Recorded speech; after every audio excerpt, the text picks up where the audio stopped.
Hello everyone. सभी को नमस्कार है, सभी को वेलकम है।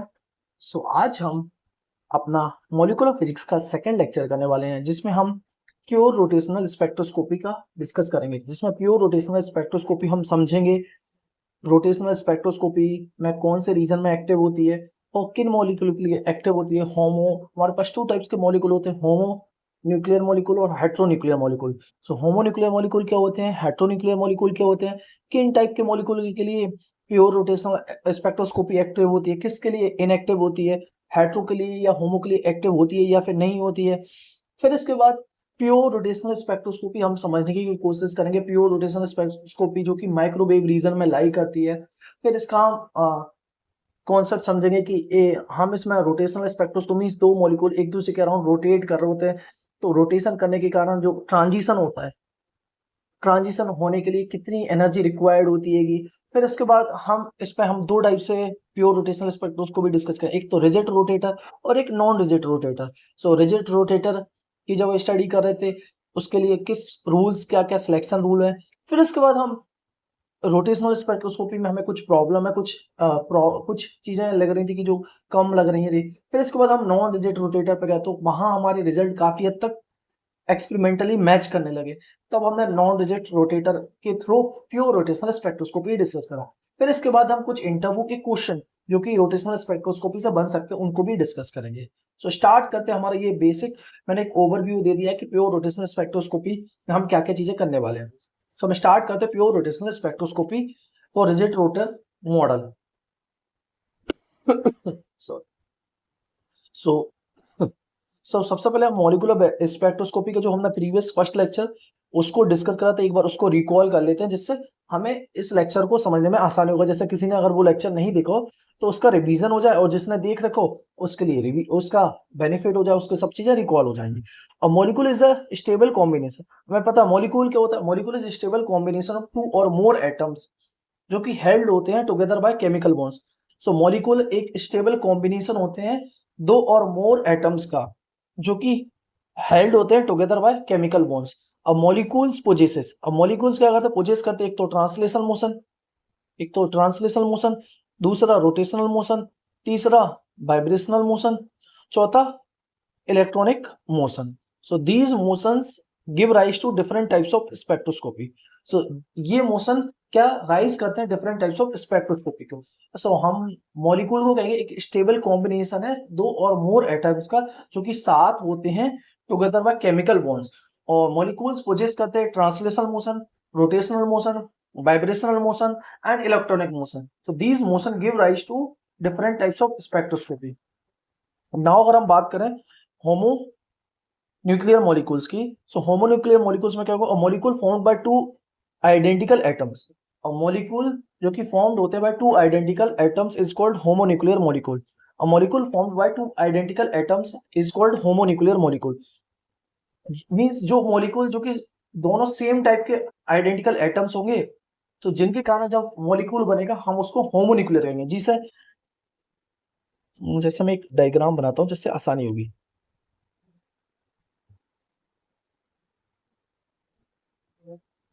हाइड्रोजन हाइड्रोजन एटम, दोनों एटम जो कंबाइन होके, दोनों सेम टाइप के एटम है और कंबाइन होके मॉलिक्यूल बनाते हैं, तो उसको हम होमोन्यूक्लियर मॉलिक्यूल कहते हैं। इसका एग्जांपल H2N2O2Cl2।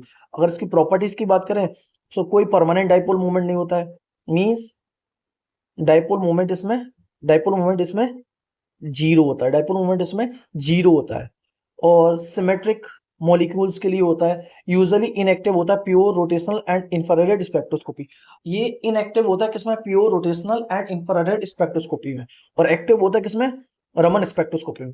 सबसे इंपॉर्टेंट चीज है होमोन्यूक्लियर मॉलिक्यूल सिर्फ एक्टिव होता है किसमें, रमन स्पेक्ट्रोस्कोपी में। बाकी pure rotational and infrared spectro, pure rotational या प्योर वाइब्रेशनल में ये ये इनएक्टिव होता है।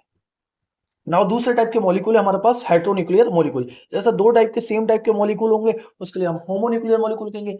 जो दो डिफरेंट टाइप के मॉलिक्यूल होंगे उसको हम हेट्रोन्यूक्लियर मॉलिक्यूल कहेंगे। जो डिफरेंट टाइप के मॉलिक्यूल होंगे उसको हम हेट्रोन्यूक्लियर मॉलिक्यूल कहेंगे। H और Cl। जो डिफरेंट टाइप के मॉलिक्यूल होंगे दो डिफरेंट टाइप के मॉलिक्यूल होंगे, उसके लिए हम हेट्रो न्यूक्लियर मॉलिक्यूल करेंगे। A molecule formed by different atoms is called heteronuclear molecule. Example की बात करें इसमें, तो carbon monoxide, HCl, HF and nitrogen oxide. अगर इसके हम प्रॉपर्टीज की बात करें तो हम बोलेंगे permanent dipole moment consist, permanent dipole moment exist करता है। Polar molecules active in rotational spectroscopy, active होता है रोटेशनल स्पेक्ट्रोस्कोपी में। Active in infrared spectroscopy, active in infrared spectroscopy also Raman active if polarisability changes. So heteronuclear molecule जिनमें permanent dipole moment exist करता है, means net dipole moment non zero होता है। और ये पोलर मॉलिक्यूल्स होते हैं, पोलर मॉलिक्यूल्स वो होते हैं जिनमें डाइपोल मोमेंट नॉन जीरो होता है। और ये एक्टिव होते हैं रोटेशनल स्पेक्ट्रोस्कोपी में, एक्टिव होते हैं इंफ्रारेड स्पेक्ट्रोस्कोपी में, और ऑल्सो एक्टिव होते हैं रमन एक्टिव इफ पोलर, और रमन एक्टिव भी होते हैं जब अगर पोलराइजेबिलिटी चेंज हो रही होती है। अब इसके बाद हम होमोन्यूक्लियर मॉलिक्यूल्स में, जिसमें हमें सिर्फ रमन एक्टिव होते हैं, बाकी वाइब्रेशनल और रोटेशनल में इनएक्टिव होते हैं। हेट्रोन्यूक्लियर मॉलिक्यूल जिसमें दो डिफरेंट टाइप के मॉलिक्यूल होते हैं, जिसमें रोटेशनल एंड इंफ्रारेड दोनों में एक्टिव होते हैं, इवन रमन एक्टिव भी होते हैं heteronuclear molecule. But homonuclear molecule active होते हैं किसमें, रमन स्पेक्ट्रोस्कोपी में भी। अब इसके बाद हमें डिफरेंट डिफरेंट टाइप की स्पेक्ट्रोस्कोपी, जो कि हम ऑलरेडी डिस्कस कर ली, बट मैं इसमें इसलिए डिस्कस करूँ एक रिवीजन हो जाए, पुराने बच्चों को और नए बच्चों के लिए एक आइडिया लग जाए, जिससे उनको समझने में आसानी होगी। So rotational spectroscopy study transition between rotational energy levels. So rotational spectroscopy study करती है किसमें, करती है transition between rotational energy level. So rotational spectroscopy study transition between different rotational energy level. So इसमें एक चीज और मैं ड्रॉ करता हूं जिससे और आसानी होगी। मैं इसको डिफरेंट कलर से ड्रॉ करता हूं जिससे समझना आसान।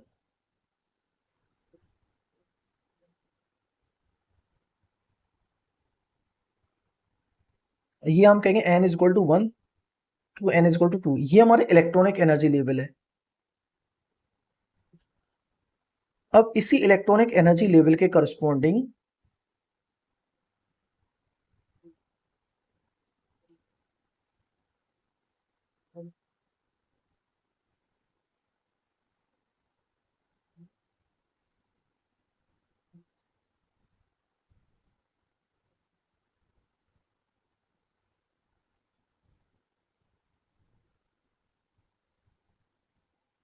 सो ये n इज इक्वल टू 1 और n इज इक्वल टू 2, ये तुम्हारे क्या है, electronic energy level, electronic energy level. Now yellow वाले यहां है हमारे, ये वाइब्रेशनल लेवल, वाइब्रेशनल लेवल। और ये हमारे क्या है, इलेक्ट्रॉनिक एनर्जी लेवल। अब इसी इन्हीं वाइब्रेशनल लेवल के करस्पॉन्डिंग हमारे पास रोटेशनल एनर्जी लेवल होते हैं ये।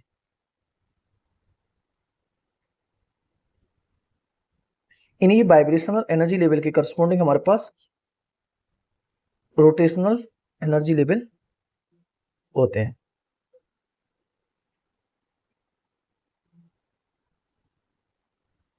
सो इसी के करस्पॉन्डिंग हमारे पास ये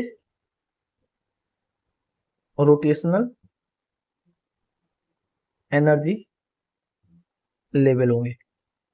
सो आई होप कि समझ आओ। मींस हमारे पास ये सबसे पहले एक तो ये इलेक्ट्रॉनिक एनर्जी लेवल है, उस इलेक्ट्रॉनिक एनर्जी लेवल के अंदर हमारे पास वाइब्रेशनल एनर्जी लेवल है, जो कि मैं इसे पिंक कलर से शो कर रहा हूँ, वाइब्रेशनल एनर्जी लेवल। फिर उसी वाइब्रेशनल एनर्जी के अंदर हमारे पास रोटेशनल एनर्जी लेवल होते हैं। सो ये पूरा कॉन्सेप्ट है। अब रोटेशनल स्पेक्ट्रोस्कोपी मींस हम रोटेशनल स्पेक्ट्रोस्कोपी में हम रोटेशनल, एक रोटेशनल एनर्जी लेवल से दूसरे रोटेशनल एनर्जी में जो ट्रांजिशन होगा उसमें हम रोटेशनल स्पेक्ट्रोस्कोपी कर। So rotational spectroscopy study transition between rotational, means यहाँ पे ट्रांजिशन सिर्फ rotation to rotation energy level में होगा, means transition only occurs between rotational to rotational energy level.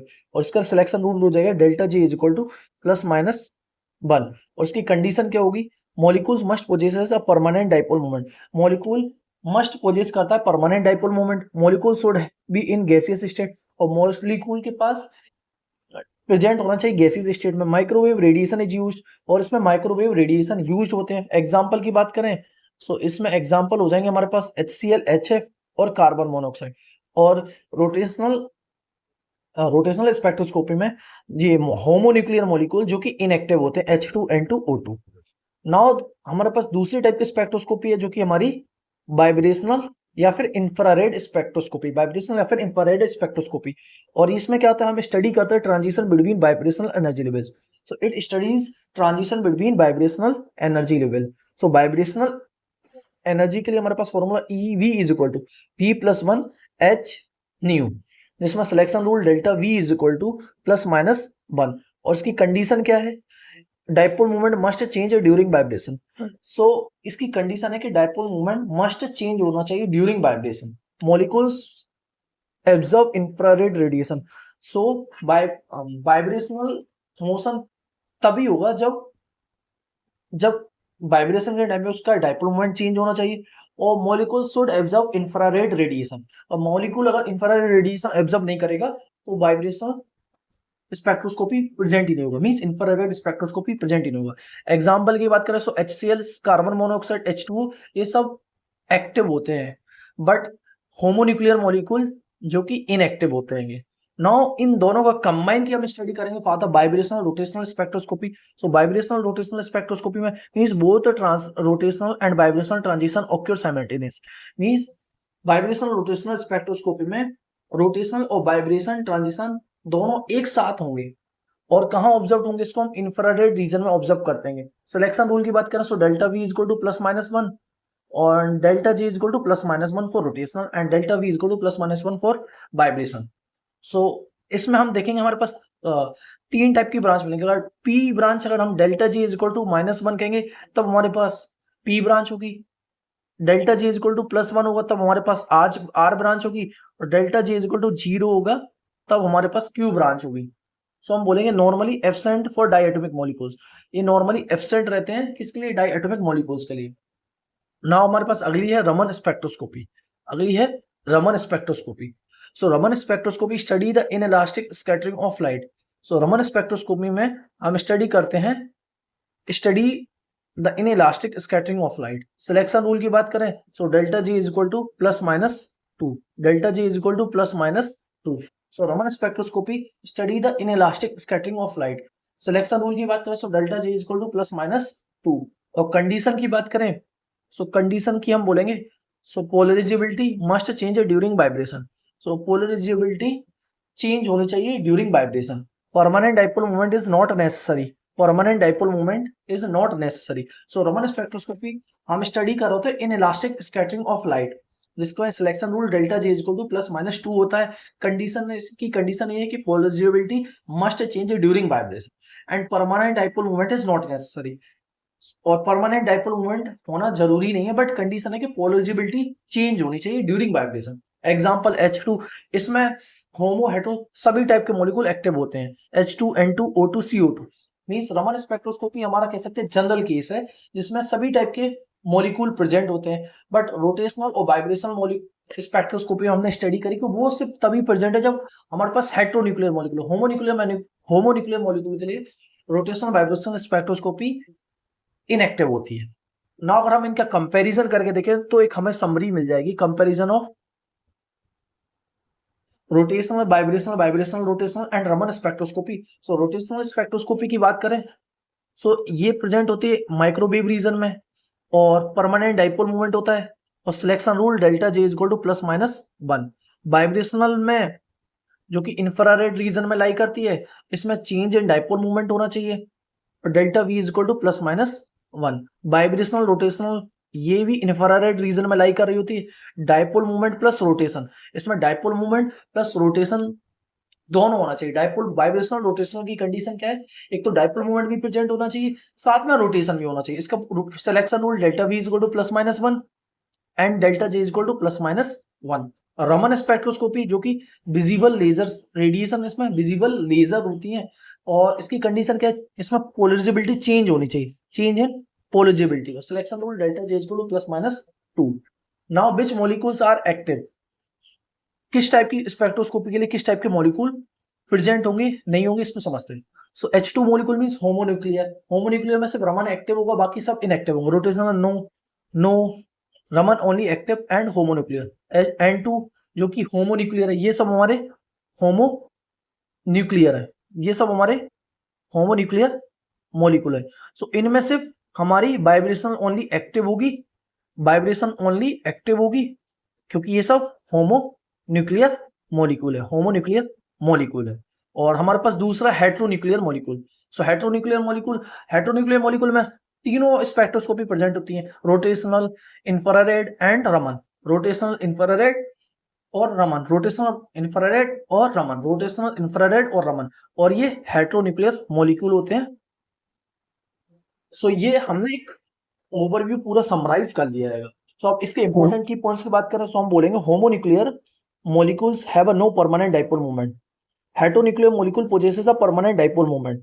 Rotational spectroscopy required a permanent dipole moment. Rotational spectroscopy के लिए require a permanent dipole moment. Infrared spectroscopy requires a change in dipole moment. So infrared spectroscopy के लिए क्या है? Required a change in dipole moment. और Raman spectroscopy requires change in polarizability. Homonuclear molecules are Raman active but infrared inactive. Heteronuclear molecules are generally active. Heteronuclear molecule generally active होते हैं in both infrared and Raman spectroscopy. So heteronuclear molecules are generally active in both infrared and Raman spectroscopy. Rotational spectroscopy used in microwave radiation, vibrational and vibrational rotational spectroscopy use infrared radiation, and Raman spectroscopy use monochromatic laser light. So ये हमारे important key points हो जाएंगे। Heteronuclear and homonuclear molecules, homonuclear molecule are Raman active but infrared inactive. Heteronuclear molecules generally active in all types of spectroscopy, and homonuclear molecule no permanent. So इसके लिए दो ये हो जाएंगे की पॉइंट्स जो कि हमने इंपोर्टेंट समराइज कर लिए, जो कि बहुत इंपॉर्टेंट है। आई होप कि आपको ये चीज बहुत अच्छे से समझ आ गई हो। सो अब हम चलते हैं आगे की ओर। अब इसके बाद इसके फॉर्मूला सीट जो कि एक बार देख लेते, बट हम डिटेल में पढ़ने वाले। Rotational energy EJ is equal to BJJ plus 1। ये सब एनर्जी किसमें? सेंटीमीटर इनवर्स में होगी, सब सेंटीमीटर इनवर्स में। Vibration energy EV is equal to V plus 1/2 H new.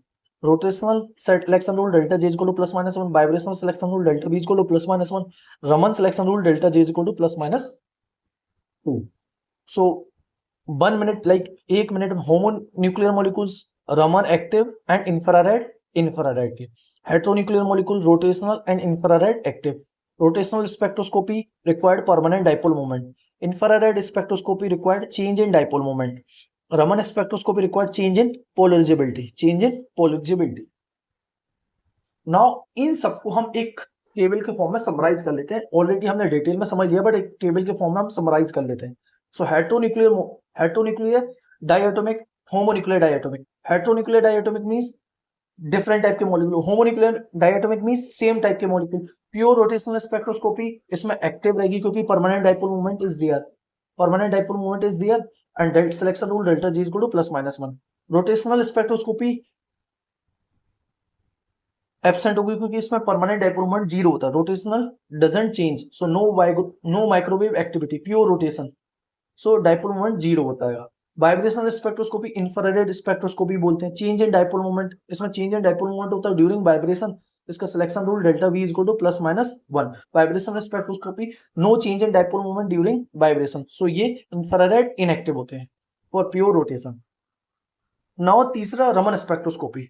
So change in polarisability during motion, so polarisability ellipsoid changes. और Raman spectroscopy change in polarisability occurring during vibration. So ये homo और hetero दोनों active होते हैं Raman spectroscopy. Bond stretching changes electron and electron cloud distortability, means bond stretch change करता है electron cloud distortability. Now condition इनकी क्या है जो कि हम पढ़ लिए, बट एक बार रिवाइज करो जिससे आपको ये सब चीजें रिकॉल और दिमाग में हो जाए याद। होमोन्यूक्लियर मॉलिक्यूल्स रोटेशनल है, रोटेशनल में एक्टिव होता है, माइक्रोवेव रीजन में लाई करता है, ये इनएक्टिव होता है जनरली होमोन्यूक्लियर मॉलिक्यूल की। कंडीशन क्या है, परमानेंट डाइपोल मोमेंट होना चाहिए और नॉन पोलर मॉलिक्यूल्स होना चाहिए। वाइब्रेशनल स्पेक्ट्रोस्कोपी जो कि इंफ्रारेड स्पेक्ट्रोस्कोपी कहते हैं, ये पार्शियली एक्टिव होती है होमोन्यूक्लियर मॉलिक्यूल की। Condition vibrational causes change in dipole moment, so symmetric stretch infrared ये इनएक्टिव होते हैं, असिमेट्रिक स्ट्रेच इंफ्रारेड एक्टिव होते हैं। रमन स्पेक्ट्रोस्कोपी की बात करें, सो कंडीशन क्या है, vibration causes change in polarisability and Raman active for mostly for all vibration. So Raman active होते हैं mostly for all types of vibration, no selection rule like infrared spectroscopy. Heteronuclear molecule जो कि सभी टाइप की स्पेक्ट्रोस्कोपी के लिए एप्लीकेबल होता है। रोटेशनल में माइक्रोवेव में एक्टिव होते हैं, कंडीशन परमानेंट डाइपोल मोमेंट होना चाहिए, डायग्राम पोलर मॉलिक्यूल। वाइब्रेशन में ये इंफ्रारेड स्पेक्ट्रोस्कोपी में लाइक आते एक्टिव होते हैं, कंडीशन क्या है, vibration produces dipole change, vibration stretching bending give rise to infrared bones. Raman की बात करें सो ये एक्टिव होते हैं हेटेरोन्यूक्लियर मॉलिक्यूल के लिए, for modes change in polarisability, many modes are Raman active. So इसमें मैनी मोड्स क्या होते हैं, रमन एक्टिव होते हैं, ऑफ्टन कॉम्प्लीमेंट्स इन इंफ्रारेड स्पेक्ट्रोस्कोपी। नाउ अब हम फाइनली स्टार्ट करते हैं अपनी pure rotational spectroscopy. Pure rotational spectroscopy, सो प्योर रोटेशनल स्पेक्ट्रोस्कोपी में हम दो मॉलिक्यूल को लेंगे जो रोटेट कर रहे होंगे। So in pure rotational spectroscopy is the study of a transition of between different rotational energy levels of a molecules. So pure rotational spectroscopy में स्टडी करते हैं हम transition between different rotational energy level of a molecules, means molecule का transition हो रहा था different rotational energy level के बीच, जिसमें हम प्योर रोटेशनल स्पेक्ट्रोस्कोपी में स्टडी कर रहे होते हैं transition of a molecules between different rotational energy levels. It occurs, ये कब होता है, व्हेन मॉलिक्यूल्स एब्जॉर्ब और एमिट माइक्रोवेव रेडिएशन। सो ये तभी प्योर रोटेशनल स्पेक्ट्रोस्कोपी तभी एक्टिव होगी जब मॉलिक्यूल्स एब्जॉर्ब या फिर एमिट करें माइक्रोवेव रेडिएशन, और ओनली ऑक्यूर्स हैविंग परमानेंट, ये उन्हीं मॉलिक्यूल्स के लिए प्योर रोटेशनल स्पेक्ट्रोस्कोपी उन्हीं मॉलिक्यूल को होती है जिनके अंदर pure dipole permanent dipole moment हो, सो प्योर रोटेशनल स्पेक्ट्रा। और ये शो करती प्योर रोटेशनल स्पेक्ट्रोस्कोपी, जिसमें हमारे पास एग्जांपल हो जाएंगे हेटेरोन्यूक्लियर मॉलिक्यूल के HCl, carbon monoxide, HF and HBr। जैसे हम इसके एग्जांपल की बात करें होमोन्यूक्लियर की, तो H2N2O2 do not show rotational spectra. So हम बोलेंगे pure rotational spectroscopy do not show pure rotational spectra because they have a zero dipole movement, zero dipole moment. So homonuclear molecule do not show pure rotational spectroscopy because they have a zero dipole moment. अब हम rigid rotator model इसके लिए हम बात करें, तो इसी diagram को मैं नीचे ले आता हूं।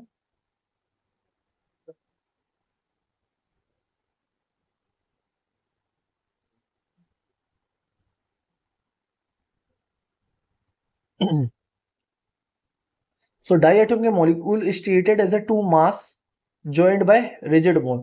So diatomic molecule को हम ट्रीट करेंगे two masses joined by a rigid bond. Molecules rotate about its center of mass, और molecules rotate करेंगे about the center of mass, जिसमें हमारे पास मास m1 और ये m2 है। इसमें रिड्यूस मास हमारा क्या हो जाएगा, mu is equal to m1 m2 divided by m1 plus m2। So moment of inertia I is equal to mu r square. So diatomic molecule is treated as a two masses joined by a rigid bond. These molecules rotates about its center of mass, जिसका moment of inertia I is equal to mu r square। mu इसमें reduce mass है ना। अगर हम इसके mathematical derivation की बात करें, सो हमें पता है रोटेशनल काइनेटिक एनर्जी क्या होती है, E is equal to L square upon 2I। From quantum number हमें पता है L square is equal to J plus 1 H cut square. From quantum mechanics हमें पता है L square is equal to J into J plus 1 H cut square. So therefore हम इसकी एनर्जी को लिख सकते हैं EJ is equal to J into J plus 1 H cut square. EJ is equal to J into J plus 1 H cut square upon 2I, जिसमें H cut की value h upon 2 pi होती है, हमें पता है h की value हमारे पास h कट की वैल्यू h अपॉन 2 पाई होती है। सो हम EJ को हम लिख सकते हैं H square upon 8 pi square I J into J plus 1, जिसमें हम ये वाली टर्म है इसको हम रोटेशनल कांस्टेंट से डिफाइन कर देंगे, रोटेशनल कांस्टेंट से डिफाइन कर देंगे। सो जिसको हम define rotational constant B is equal to H upon 8 pi square IC, B is equal to H cut square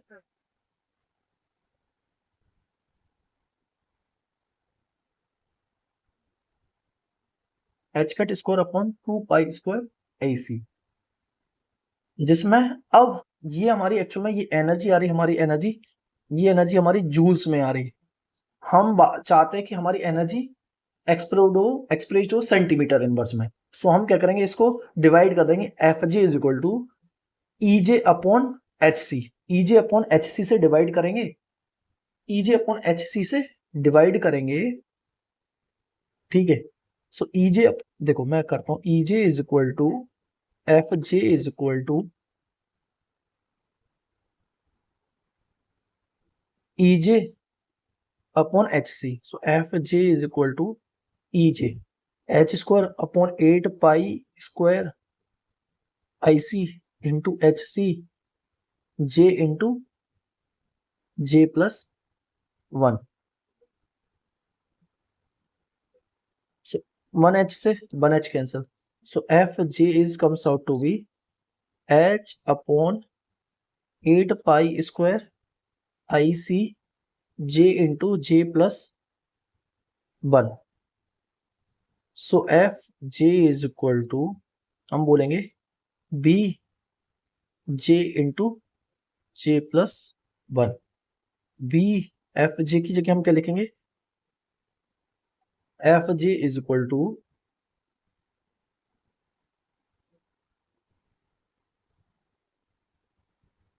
F J की जगह हम क्या लिखेंगे, B J into J plus 1, where F J की वैल्यू क्या आएगी, E J upon H C, E J upon H C, इसको हम एक्सप्रेस करेंगे, expressed in centimetre inverse, expressed in centimetre inverse. Selection rule की बात करें, so selection rule, allowed transition, allowed rotational transition is delta J is equal to, delta J is equal to plus minus 1। तो इसके selection rule हमारे पास क्या होंगे, delta J is equal to plus minus 1, delta J is equal to plus minus 1। So for absorption, क्योंकि हमारे पास rotational vibrational spectroscopy generally absorption spectra ही शो करती है, तो J is equal to J plus 1, J plus 1। So transition frequency की बात करें, so delta transition frequency, transition energy, delta E is equal to, delta E is equal to E J plus 1 minus E J, so delta E is equal to H square upon 8 pi square I J plus 1 J plus 2 minus J into J plus 1। So now अगर हम इसको और simplify कर देते हैं, देखो इसको simplify करेंगे, H square upon 8 pi square I J plus 1, if I take common, if I take common, so minus J तो वैसे ही कैंसिल हो जाएगा, तो बचेगा क्या, 2, राइट, 2 बचेगा, and delta E is equal to H nu होता है, delta nu is equal to H nu होता है, और हमें पता है इसकी वैल्यू क्या होती है, B, rotational constant B is equal to हमारे पास क्या होगा, H upon 8 pi square I C, I C. So हम इसको लिख सकते हैं वेव नंबर के टर्म में, एक तो हमारे पास वेव आया, पहले हम वेव डेल्टा, ये तो सब कुछ ठीक है, पर डेल्टा ई की जगह इन्हें क्या रख दिया, H nu, so H nu is equal to H square upon 8 pi square I 2 times J plus 1, H से H cancel, right.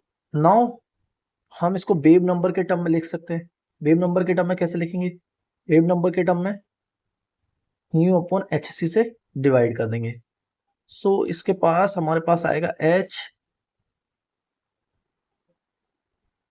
Wave number के टर्म में लिखेंगे, सो हमारे पास ये फिर बन के आ जाएगा वेव नंबर के टर्म में। एक्चुअली वेव नंबर के टर्म में हम ऐसे भी लिखते हैं F J is equal to E J upon H C.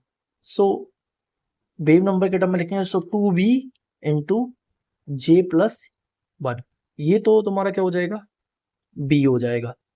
So b, so 2v J plus 1, 2v J plus 1, सो ये हमारा क्या हो जाएगा 2v J plus 1, 2v J plus 1 in wave number 2v J plus 1। Hence spectral lines occurs, so हम बोल सकते हैं spectral line occur होती किस पे, 2v 4v 6v 8v। Now अगर हम j की बात करें तो j is equal to 0 1 2 3 like this. So j is equal to 0 put करेंगे, सो वेव नंबर के टर्म में हमारे पास आएगा 2v, तो j is equal to 1, so 4v 6v 8v। Hence spectral lines occurs at 2v 4v 6v 8v like this। Hence therefore हम बोल सकते हैं spacing between adjacent lines, spacing between adjacent lines is 2v। Hence हम बोल सकते हैं spacing between adjacent line is 2v। So इसमें क्या होता है, spacing between adjacent line हमारे पास क्या हो रहा होगा, 2v होगा। अब यहाँ हम ग्राफ में ड्रॉ करें, सो देखिए energy level diagram, so j is equal to 0 तो j is equal to 1 2v, then j is equal to 1 to j is equal to 2 2v, means इनमें स्पेसिंग इक्वल है 2v 2v और 2v। Hence spacing between different spectral, hence the spectral lines occurs, so spacing between adjacent line, so हम बोल सकते हैं spacing between adjacent line हमारे पास constant है जो कि 2v है।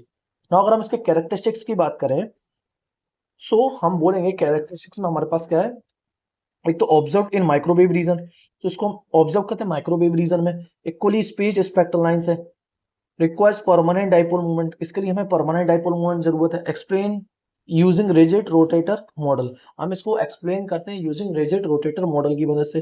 Gives molecular rotational energy level, और ये हमें देता है molecular rotational energy level.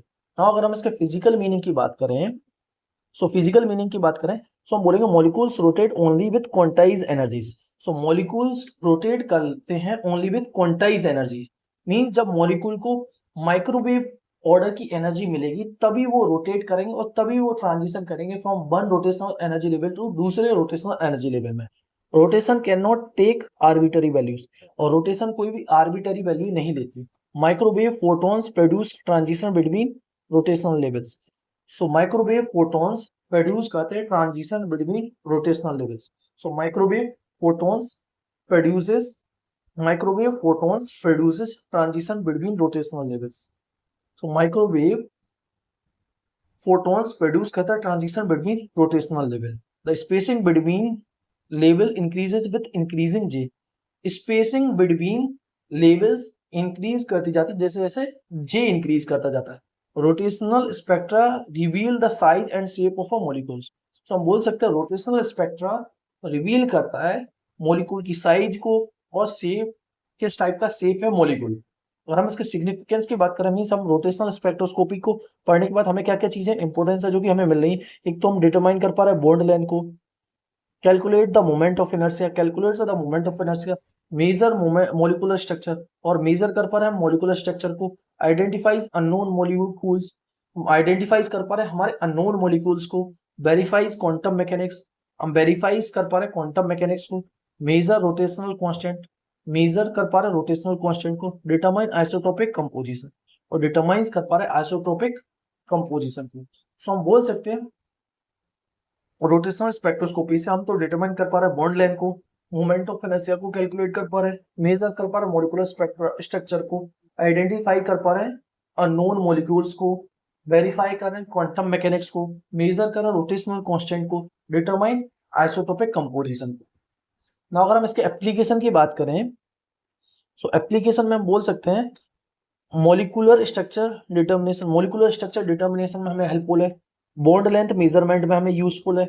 Identification of gaseous molecules को आइडेंटिफिकेशन मींस आइडेंटिफाई करने में ये बहुत useful. Identification of gaseous molecules, atmospheric pollution monitoring, means जब एटमॉस्फेयर में जो पॉल्यूशन को मॉनिटर करना होता है वो हम रोटेशनल स्पेक्ट्रोस्कोपी से डिटरमाइन कर पाते। Radio astronomy, Interstellar molecular direction, Interstellar molecular direction detection, microwave remote sensing, chemical analysis, astrophysics में एंड इन्वायरमेंटल साइंस में। ना अगर हम इसके एडवांटेजेस की बात करें, सो एडवांटेजेस में हम बात करें तो इसके एडवांटेजेस में हम बोलेंगे हाईली एक्यूरेट है, नॉन डिस्ट्रक्टिव टेक्निक यूज कर रहे होते हैं, suitable for gaseous molecules, suitable होता है किसके लिए, गैसियस मॉलिक्यूल्स के लिए। Direct measurement of molecular constant, direct measurement कर सकते हैं मॉलिक्यूलर कांस्टेंट को। Excellent resolution, excellent resolution. ना अगर हम इसके इंपॉर्टेंट फॉर्मूला सीट जो कि हमने पढ़ा है इसको हम रिकॉल कर लेते हैं। सो एक तो moment of inertia I is equal to mu, I is equal to mu R square, और reduce mass mu is equal to m1 m2 upon m1 plus m2। Angular momentum L square is equal to J into J plus one h cut square, quantum mechanics है। Rotational energy E J is equal to J plus one h cut square upon 2i। Now E J is equal to H cut square upon 8 pi square I J into J plus one, और B हमारा क्या होगा H upon 8 pi square I C, जिसमें F J हो जाएगा हमारा B जे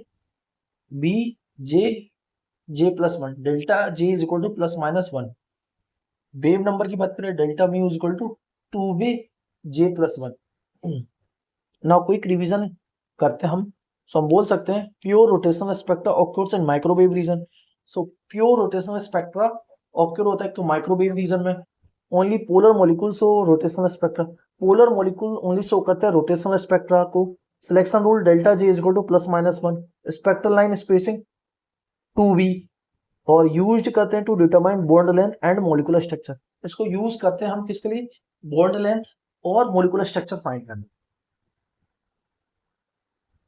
now हम non rigid rotator के बारे में स्टडी कर लेते हैं। सो हमने प्योर रोटेशनल स्पेक्ट्रोस्कोपी में रिजिड रोटेटर के बारे में स्टडी कर ली है। अब हमने देखा कि हमारा जो रियल सिस्टम है उसमें हमारे जो रिजल्ट है वो एग्जैक्टली मैच नहीं हो रहा है, तो हम नॉन रिजिड रोटेटर की ओर तरफ गए। अब हम समझते हैं कि नॉन रिजिड रोटेटर की हमें क्यों जरूरत पड़े। प्योर रोटेशनल स्पेक्ट्रोस्कोपी में हमें पता है कि जब दो मॉलिक्यूल एक दूसरे के साथ रोटेट कर रहे होते हैं तो हमें पता है रियल मॉलिक्यूल में बॉन्ड लेंथ एक तो परफेक्टली कांस्टेंट नहीं होता है, इधर उधर हो रहा होता है। और रोटेशनल के कारण एक तो सेंट्रीफ्यूगल मींस एक सेंट्रीफ्यूगल फोर्स बाहर की ओर लग रहा होता है जिससे स्ट्रेचिंग हो रही होती है। तो जो हमारा रिजल्ट है वो एग्जैक्टली मैच नहीं हो रहा था, इसलिए फिर हम अपना को नॉन रिजिड रोटेटर मान के सॉल्व करेंगे प्योर रोटेशन स्पेक्ट्रोस्कोपी में, तब जाके हमारे जो एक्सपेरिमेंटल रिजल्ट है वो हमारे काफी हद तक मैच कर जाए। अब हम प्योर रोटेशनल स्पेक्ट्रोस्कोपी को डिस्कस करने वाले हैं। सो हम स्टार्ट करते हैं pure rotational spectroscopy for non rigid rotator. So समझते सबसे पहले rigid rotator model assume that, so सबसे पहले रिजिड रोटेटर मॉडल एज्यूम करता है बॉन्ड लेंथ जो कि रिमेन्स क्या रहता है, कांस्टेंट रहता है ड्यूरिंग मॉलिक्यूलर रोटेशन। सो रिजिड रोटेटर मॉडल में एज्यूम करते हैं हम कि बॉन्ड लेंथ कांस्टेंट रहता है during molecular rotation. During rotation means हम जब रिजिड रोटेटर मॉडल को हम स्टडी कर रहे थे तो हमने एज्यूम करा था कि बॉन्ड लेंथ कांस्टेंट रहेगा ड्यूरिंग मॉलिक्यूलर रोटेशन। जब मॉलिक्यूलर रोटेट कर रहा होगा तब उसकी बॉन्ड लेंथ कांस्टेंट रहेगा, but in reality molecules rotate at very high speed. So molecules rotate करो तो बहुत हाई स्पीड से and experience a small outward stretching due to centrifugal force. So हम रिजिड रोटेटर मॉडल में हम assume करते हैं कि बॉन्ड लेंथ कांस्टेंट रहेगा, but during molecular rotation but in reality में हमें पता है कि मॉलिक्यूल रोटेट करो तो बहुत हाई स्पीड से। सो एक्सपीरियंस करता है स्मॉल आउटवर्ड फोर्स। ये दो मॉलिक्यूल हैं जो कि रोटेट कर रहे हैं वेरी हाई स्पीड से। सो इसमें क्या होगा, experience small outward force and stretching due to. So इसमें क्या लगेगा, इनकी ओर बाहर की ओर एक आउटवर्ड स्ट्रेचिंग फोर्स लग रहा होगा जिसको हम सेंट्रीफ्यूगल फोर्स कहते हैं।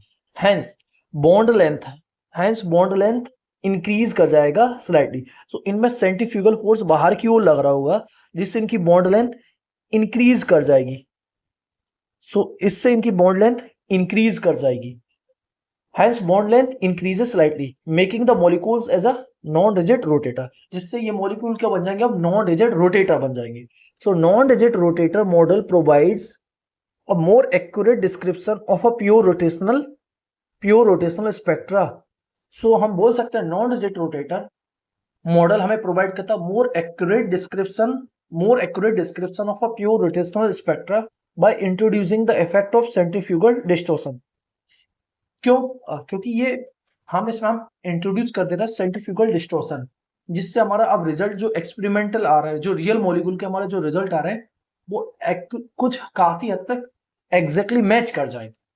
So non rigid rotator provides more accurate description of pure rotational spectra by introducing the effect of centrifugal distortion.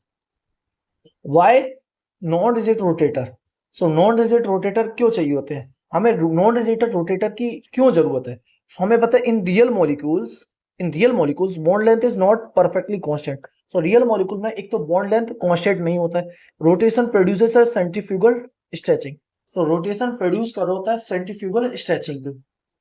So moment of inertia, so bond length increase करेगा, so moment of inertia increase करेगा तो rotational constant की value decrease. So moment of inertia increases slightly, so rotational energy become slightly smaller than the predicted by the rigid rotator model. So हम बोल सकते हैं कि जब बॉन्ड लेंथ इसमें कांस्टेंट नहीं होता रियल मॉलिक्यूल में, so due to centrifugal stretching bond length increase करेगा तो मोमेंट ऑफ इनर्शिया इंक्रीज करेगा, सो रोटेशनल कांस्टेंट की वैल्यू डिक्रीज करेगी तो इसके करस्पॉन्डिंग हमारी एनर्जी लेवल भी, rotational energy level slightly less आएंगी as compare to predicted by rigid rotator. So real molecule are not perfectly rigid rotator, therefore हम बोल सकते हैं real molecules are not perfectly rigid rotator. Now moment of inertia हमें पता I is equal to mu R square होता है, I is equal to mu R square, where mu हमारे पास क्या है, mu one mu two by mu one plus mu two. Since हम बोल सकते हैं बॉन्ड लेंथ अगर इंक्रीज करेगी सो मोमेंट ऑफ इनर्शिया भी इंक्रीज करेगा, therefore B is equal to H upon 8 pi square IC, जो कि मैं अभी बोला ना रोटेशनल कांस्टेंट डिक्रीज करेगा, मींस बॉन्ड लेंथ इंक्रीज करेगा, सो इसके करस्पॉन्डिंग मोमेंट ऑफ इनर्शिया भी इंक्रीज करेगा, सो B, क्योंकि हमें पता है B is inversely proportional to I, so B इसमें क्या हो जाएगा, डिक्रीज करेगा, रोटेशनल कांस्टेंट की वैल्यू डिक्रीज कर जाएगी, सो इसके करस्पॉन्डिंग एनर्जी लेवल है सो स्लाइटली लेस आएंगे as compare to ideal model. So rotational energy of a rigid rotator जो ऑलरेडी हम कैलकुलेट कर चुके हैं, rotational energy Fg is equal to BJJ plus 1, और B इसमें क्या है, रोटेशनल कांस्टेंट है जिसकी value B is equal to H upon 8 pi square IC है। नाउ सेंट्रीफ्यूगल डिस्टॉर्शन, जिसको हम सेंट्रीफ्यूगल डिस्टॉर्शन कहते हैं बिकॉज ऑफ बॉन्ड स्ट्रेचिंग, क्योंकि बॉन्ड स्ट्रेच करते हैं ड्यू टू सेंट्रीफ्यूगल फोर्स, तो उसके कारण एक सेंट्रीफ्यूगल डिस्टॉर्शन टर्म आती है। करेक्शन टर्म इज इंट्रोड्यूस, जिसको हम एक करेक्शन टर्म इंट्रोड्यूस करते हैं, तो corrected rotational energy become, now corrected energy become हमारी क्या हो जाएगी, Fj is equal to BJ plus 1 minus DJ square J plus 1 whole square. इसमें हमारे पास B की वैल्यू क्या होगी, B हमारा रोटेशनल कांस्टेंट होगा, D हमारा सेंट्रीफ्यूगल डिस्टॉर्शन कांस्टेंट होगा, J हमारा रोटेशनल क्वांटम नंबर होगा। सो हम बोल सकते हैं second term reduces the rotational energy slightly. So जो हमारा D जो सेंट्रीफ्यूगल डिस्टॉर्शन के कारण हमारी जो एनर्जी है, रोटेशनल एनर्जी है, वो स्लाइटली डिक्रीज कर जाएगी। नाउ अगर हम मैथमेटिकल डेरिवेशन की बात करें, mathematical derivation of transition frequency, so हम बोल सकते हैं रोटेशनल टर्म वैल्यू हमारी क्या आ रही है, Fj is equal to BJ plus 1 minus DJ square J plus 1 whole square, जिसको हम इसकी यूनिट हमारी क्या होगी, सेंटीमीटर इनवर्स होगी। फॉर एन अलाउड ट्रांजिशन की बात करें सो जे से J+1 का ट्रांजिशन होगा। सो स्पेक्ट्रल लाइन पोजीशन की बात करें, spectral line position mu bar is equal to F J+1 minus F J, spectral line position. So हम इसमें वैल्यू पुट करते हैं, सो इसको कैलकुलेट करते हैं, तब हमारे पास स्पेक्ट्रल लाइन पोजीशन हमारे पास निकल के आती है mu bar is equal to spectral line position 2b J+1 minus 4d J+1 का होल क्यूब, 4d J+1 का whole cube. So this is the fundamental equation for non rigid rotator. So ये हमारी fundamental equation होगी किसके लिए, non rigid rotator के लिए। Now spacing की बात करें, spacing between adjacent line, rigid rotator के लिए पता है 2b होती है हमारे पास, रिजिड रोटेटर के लिए हमारे पास एडजेसेंट स्पेसिंग 2b होती है, बट नॉन रिजिड रोटेटर के लिए स्पेसिंग कंटिन्यूअसली डिक्रीज करती जाएगी, जिसमें हमारे पास इसका formula mu v 2b minus 8d J+1। So हम बोल सकते हैं spacing spectral lines are not equally spaced. So spectral lines अब इक्वली स्पेस्ड नहीं होंगी, spacing decreases as J increases. जैसे जैसे तुम्हारा रोटेशनल क्वांटम नंबर इंक्रीज करता जाएगा, स्पेसिंग डिक्रीज करती जाएगी, घटती जाएगी। और अगर हम इसके सिलेक्शन रूल की बात करें, so allowed rotational transition satisfy delta J is equal to +-1। और फॉर एब्जॉर्प्शन स्पेक्ट्रा की बात करें, सो जे से लेकर J+1 हमारा एब्जॉर्प्शन स्पेक्ट्रा हो जाएगा। अब अगर हम इसका एनर्जी लेवल डायग्राम ड्रॉ करें, so J is equal to 0, J is equal to 1, J is equal to 1, J is equal to 2, J is equal to 3, J is equal to 4। So हम बोल सकते हैं notice that energy spacing changes slightly because of centrifugal distortion. So हम बोल सकते हैं energy space change करती है slightly because of centrifugal distortion. So हम बोल सकते हैं जैसे जैसे हमारा रोटेशनल क्वांटम नंबर इंक्रीज करता जाता है, सो स्पेसिंग है, एनर्जी स्पेसिंग बहुत स्लाइटली डिक्रीज करती जाती है because of centrifugal distortion. Centrifugal means due to centrifugal force molecules बाहर की ओर जाते हैं, बाहर की ओर जाने से बॉन्ड लेंथ इंक्रीज करता है, बॉन्ड लेंथ इंक्रीज करेगा तो मोमेंट ऑफ इनर्शिया इंक्रीज करेगा, मोमेंट ऑफ इनर्शिया इंक्रीज करेगा तो रोटेशनल कांस्टेंट की वैल्यू डिक्रीज करेगी, रोटेशनल कांस्टेंट की वैल्यू डिक्रीज करेगी तो एनर्जी लेवल भी डिक्रीज करेगा। ना अगर हम इसके फिजिकल मीनिंग को समझें, सो हम बोलेंगे real molecules stretch while rotating. So ball length increase कर जाएगा due to centrifugal force. So moment of inertia increase कर, जैसे हमें पता है रियल मॉलिक्यूल में स्ट्रेच करने से बॉन्ड लेंथ इंक्रीज करेगा, बॉन्ड लेंथ इंक्रीज करेगा तो मोमेंट ऑफ इनर्शिया इंक्रीज करेगा, मोमेंट ऑफ इनर्शिया इंक्रीज करेगा तो रोटेशनल कांस्टेंट की वैल्यू डिक्रीज करेगी, रोटेशनल कांस्टेंट डिक्रीज करने से रोटेशनल एनर्जी लेवल हमारे क्या है, B J J+1 minus D J J² J+1 whole square D+1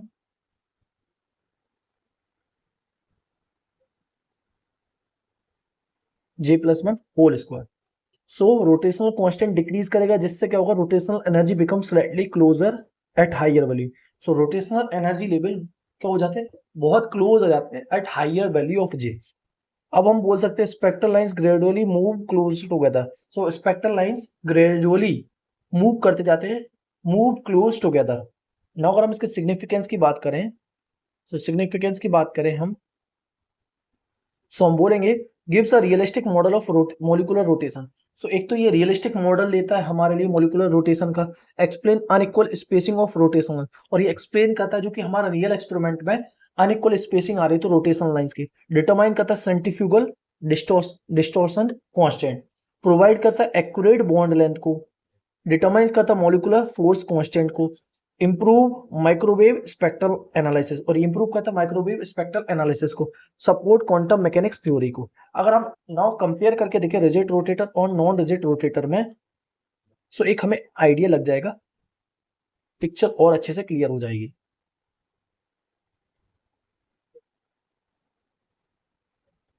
सो हम बोल सकते हैं रिजिड रोटेटर में बॉन्ड लेंथ कांस्टेंट रहता है, नॉन रिजिड रोटेटर में बॉन्ड लेंथ चेंज होता है।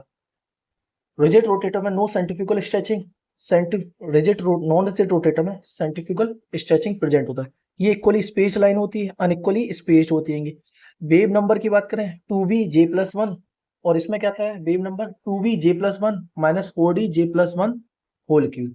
ये हमारा एक आइडियल मॉडल है, ये हमारा रियल मॉलिकुलर मॉडल है ना। अगर हम इसके एप्लीकेशन की बात करें तो हम बोल सकते हैं हाई रिजोल्यूशन माइक्रोवेव स्पेक्ट्रोस्कोपी। ये हाई रिजोल्यूशन माइक्रोवेव स्पेक्ट्रोस्कोपी देता है accurate determination of bond length, determination of centrifugal distortion constant और determination of centrifugal distortion constant. Molecular structure analysis में हम इसका यूज करते हैं, एटमॉस्फेरिक गैस मॉनिटरिंग में, radio astronomy and interstellar molecular detection में, मॉलिक्यूलर फोर्स कांस्टेंट डिटर्मिनेशन में, isotope identification में, एनवायरमेंटल मॉनिटरिंग में, क्वांटम केमिस्ट्री में हम इसका यूज कर रहे हैं। अगर हम इसके फाइनल फॉर्मूला सीट की बात करें तो सबसे पहले हमारे पास फाइनल फॉर्मूला सीट में एक तो हमारे पास moment of inertia I is equal to mu R square, reduce mass m1 m2 upon m1 plus m2, v is equal to h upon 8 pi square IC, F J is equal to V J j+1 minus D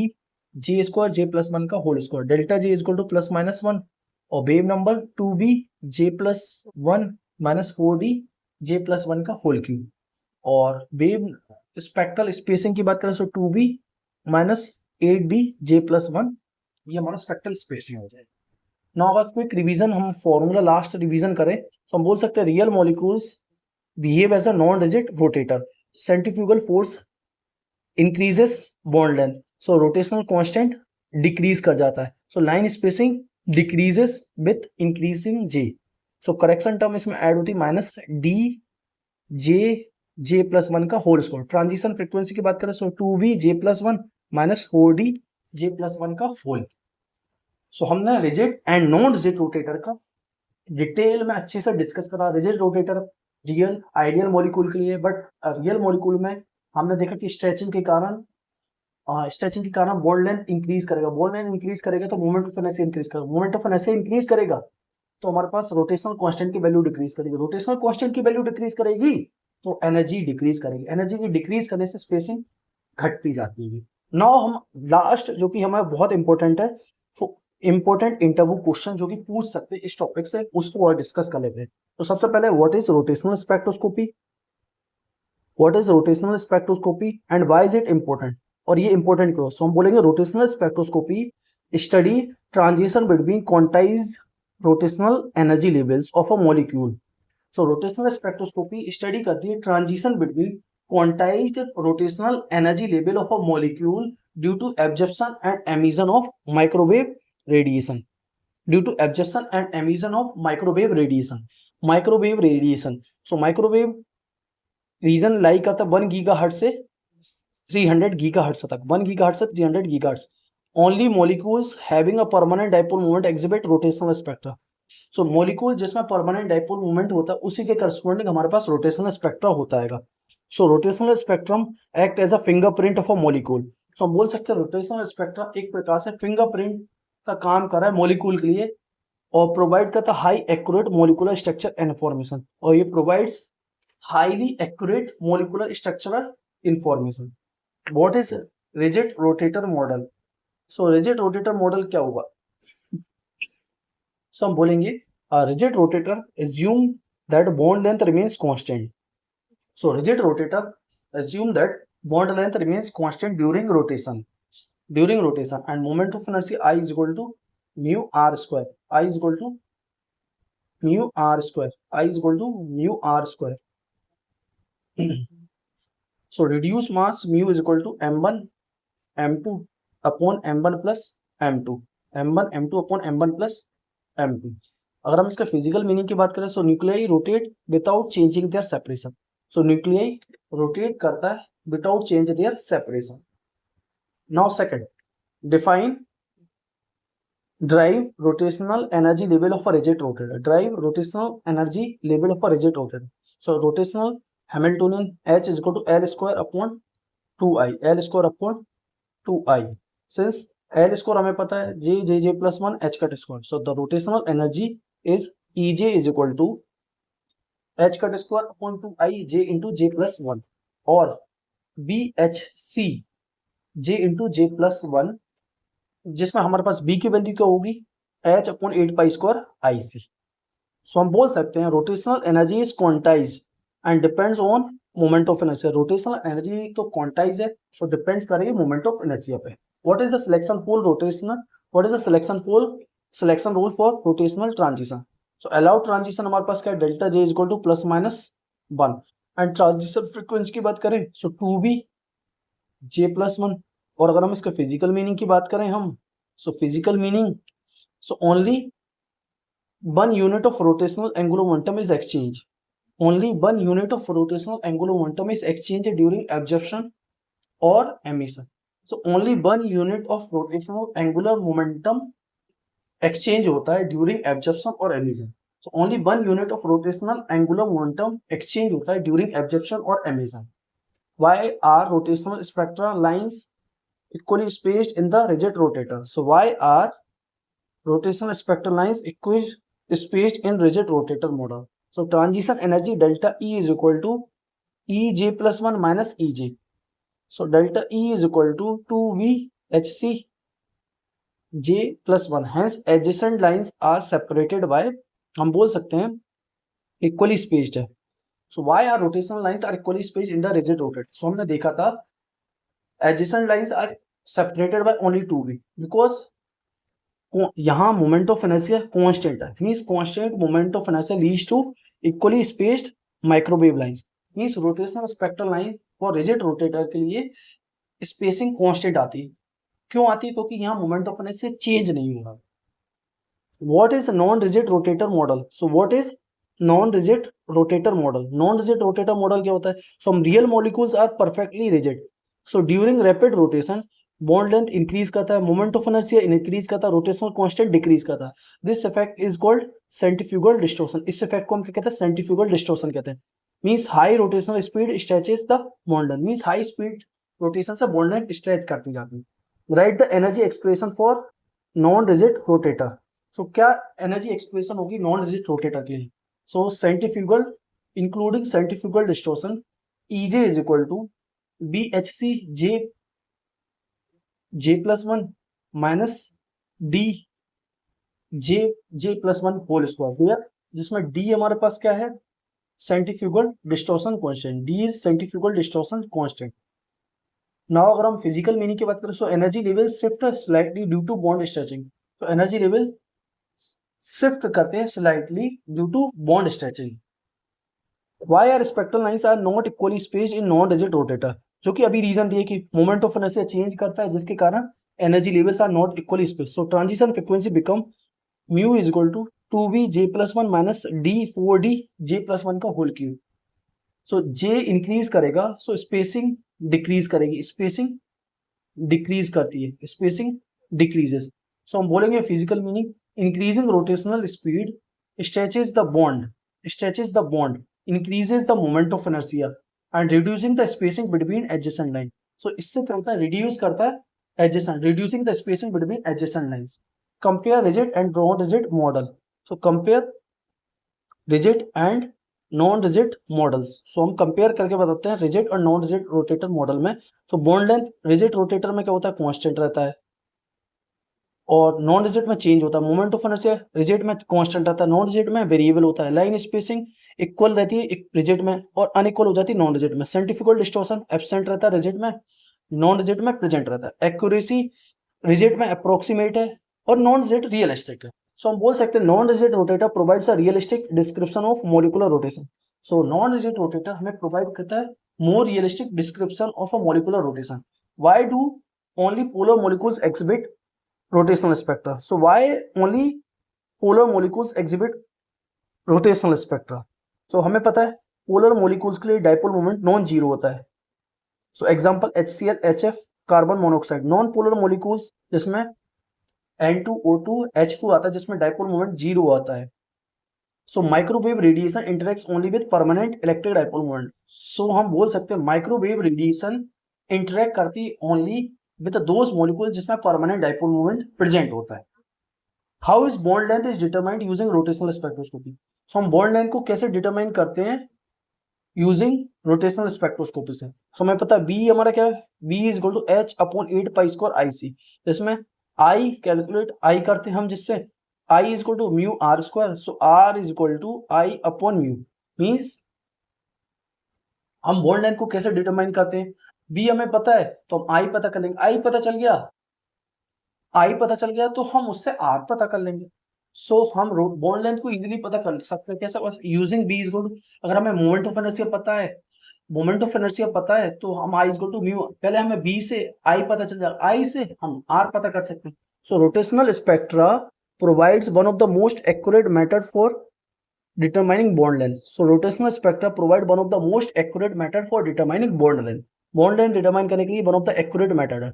now अगर हम application की बात करें rotational spectroscopy की, सो एक तो molecular structure determination के लिए हम इसका यूज कर होते हैं, बॉन्ड लेंथ मेजरमेंट में हम इसका यूज कर होते हैं, आइसोटोप आइडेंटिफिकेशन में हम इसका यूज कर होते हैं, रेडियो एस्ट्रोनॉमी में हम इसका यूज कर होते हैं, एटमॉस्फेयर केमिस्ट्री में हम इसका यूज कर होते हैं, माइक्रोवेव स्पेक्ट्रोस्कोपी में हम इसका यूज कर होते हैं, एंड मॉलिक्यूलर आइडेंटिफिकेशन में हम इसका यूज कर होते हैं। Each molecule possesses unique rotational fingerprint. So हर एक मॉलिक्यूल पोजेस करता है एक unique rotational fingerprint. what are the limitation of rigid rotator model? So हम बोल सकते हैं एक तो rigid rotator assumes fixed bond length, no centrifugal distortion, no vibration rotation interaction. So real molecules always exhibit bond stretching.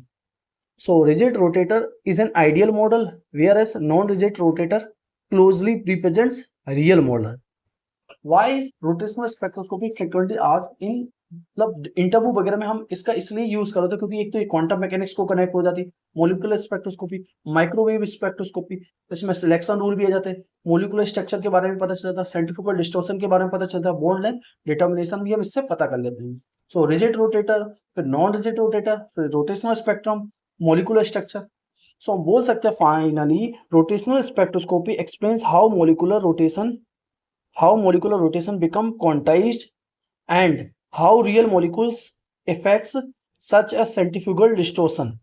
So हम बोल सकते हैं rotational spectroscopy explain करती how molecular rotation become quantized and how real molecules affect such as a centrifugal distortion and modify the spectrum. It is one of the most frequently asked concept topics in spectroscopic interviews. Now अगर हम final formula sheet की बात करें तो I is equal to mu R square. Now reduce mass m1 m2 upon m1 plus m2। Energy की बात करें h cut square upon 2i j plus 1।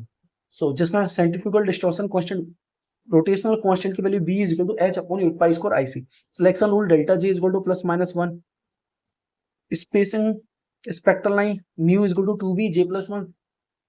And energy की बात करें in terms of centimetre inverse B H C J plus 1 minus D J plus 1 whole square. तो spacing की बात करें सो हम बोल सकते हैं 2b J plus 1 minus 4d J plus 1 का whole cube. So rotational spectroscopy investigates microwave transition between quantized rotational energy levels. So rotational spectroscopy investigate करती है माइक्रोवेव ट्रांजिशन का between quantized rotational energy levels. And rigid rotator model assume constant bond length. Rigid rotator model assume करता है कि तो constant bond length and predict equally spaced rotational lines, और predict करता है equally spaced rotational line. And selection rule delta j equal to plus minus 1। तो real molecules behave as a non rigid rotator. So real molecule behave करते हैं as a non rigid rotator due to centrifugal distortion and causing bond stretching and unequally line spacing and unequal line spacing. So rotational spectroscopy is extensively used. Rotational spectroscopy को हम extensively use करते हैं किसके लिए?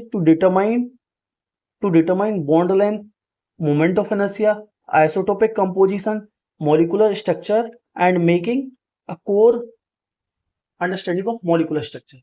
I hope कि हमने rotational spectroscopy को बहुत अच्छे से डिटेल में डिस्कस कर लिया।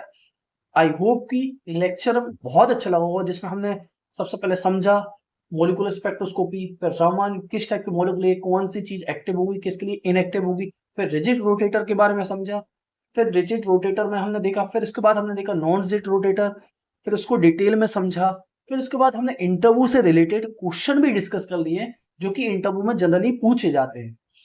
और लेक्चर काफी अच्छा डिटेल में एक ही बार में मैंने बना दिया जिससे एक बार में आप रोटेशनल स्पेक्ट्रोस्कोपी डिटेल में समझ सके। आई होप कि लेक्चर अच्छा लगा होगा। लेक्चर अच्छा लगा है तो प्लीज लाइक करें, सब्सक्राइब करें, शेयर करें अपने सभी दोस्तों के साथ। हम मिलते हैं नेक्स्ट लेक्चर में। और प्लीज आपको कहीं भी डाउट्स हो तो कमेंट सेक्शन में डाउट को लिखें या फिर टेलीग्राम चैनल ज्वाइन कर ले, जहां पे मुझे ग्रुप में मैसेज करें या फिर पर्सनली भी मैसेज कर लें। मैं आपके हर एक क्वेश्चन को और आपके हर एक डाउट्स को कोशिश करूंगा कि आपके आंसर को जल्दी से जल्दी रिप्लाई कर सकूं। और आपको जहां कहीं भी डाउट्स हो या फिर कोई भी चीज जो आपको लगती है कि सर आप पहले ये कंटेंट या फिर ये सब्जेक्ट या फिर ये टॉपिक पहले करा दें, तो आई एम ऑलवेज रेडी। आप कमेंट सेक्शन में लिख के हम कोशिश करेंगे कि हम उन टॉपिक को जल्दी से जल्दी करा सकें। सो प्लीज लेक्चर अच्छे लगते हो तो प्लीज आप और लोगों के साथ और दोस्तों के साथ ग्रुपों में शेयर करें, जिससे उन लोगों तक भी ये लेक्चर पहुंच सके और उन लोगों को भी हेल्प मिल सके और मुझे भी और अच्छा मोटिवेशन मिलता रहे और आपके लिए और अच्छा क्वालिटी ऑफ कंटेंट बना सकूं। सो हम मिलते हैं नेक्स्ट लेक्चर में। टेक